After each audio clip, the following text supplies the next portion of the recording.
বছর পর জীবন পাতার সময় হবে শুধুই ক্যালেন্ডার। হয়তো সেদিন আজকের মতোই আমাদের ঘরগুলো দেখে কেউ কল্পনা করবে আমাদেরকে, আজকের মতোই হয়তো সেদিন আমাদের কেউ সালাম দেবে, কিন্তু শুধু বাক্যগুলোই হয়তো ভিন্ন থাকবে। মানে তখন হয়তো বাক্যটা থাকবে এমন যে, আসসালামু আলাইকুম ইয়া আহলাল কুবুর।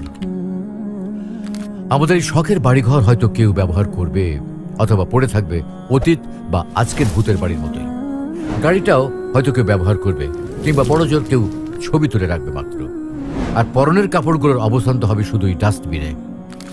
এই সব কিছুর মধ্যেই হয়তো আমি সবচেয়ে কম স্মরণীয় হব সবার মাঝে। এইসব ভাবছি এই ভেবে যে বাস্তবতার জায়গা থেকে আমি আমার দাদার বাবাকে ঠিক কয়বার স্মরণ করছি, বা আমার দাদির মাকে কয়বার স্মরণ করছি।